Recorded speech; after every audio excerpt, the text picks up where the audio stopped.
There are reports out of Washington that Russian hackers invaded sensitive parts of the White House computer system. The White House said this is not a new incident, happened last year and was part of the unclassified system. But it is another story as cyber attacks continue. Officials did comment a little bit more on it today, and earlier I spoke with Juan Zarate, our senior national security analyst. Juan, what do you make of this? Jeff, well, it's not surprising that the Russians are behind this attack. We've known that the Russians have been attacking American cyber infrastructure for some time. The Director of National Intelligence has talked about this. They, along with China, are the most sophisticated actors in this space. But what's interesting here is the timing and the fact that they've gone after the White House system. Even though it's not the classified system, they have gone after it. And in some ways, it's a demonstration of Russian capabilities and also perhaps a signal to the United States that the Russians are not to be trifled with, that they can engage in hybrid warfare amid all of the tension. Some new details are coming out, but worth a reminder that this was last year.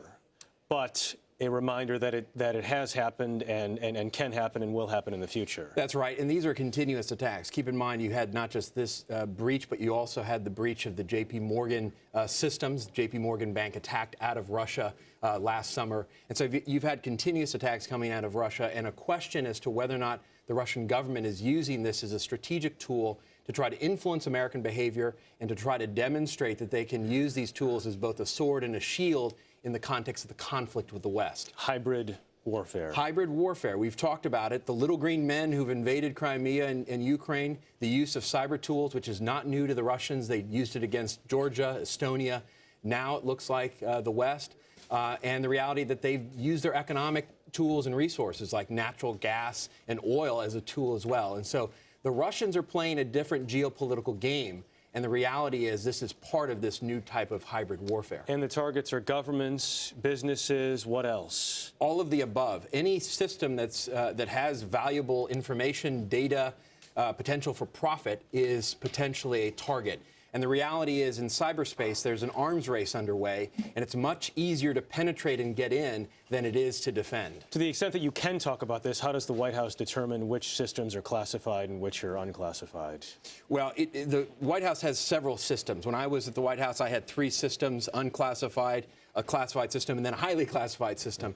The highly classified systems are obviously constricted and protected at very high levels. The unclassified systems obviously more vulnerable, and you've seen that, not just the White House system, the Pentagon, the State Department, other systems that are on the low side, as they say, or at least on the unclassified net, are more susceptible because there's more ways in. In a post-9/11 world, has the government properly prepared itself for cyber warfare?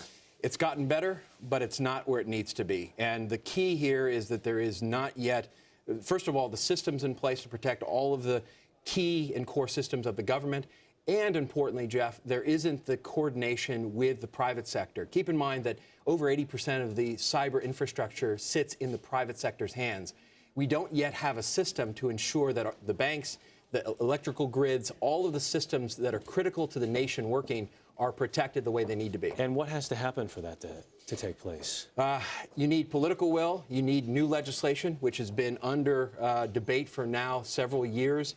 You need the private sector invested in this in a very real way, and you need mechanisms for not just information sharing between the government and the private sector, but modalities for them to actually cooperate and to work together to advance against the cyber attacks that they're witnessing and detecting. Juan Zarate, as always, thanks very much. Thank you, Jeff.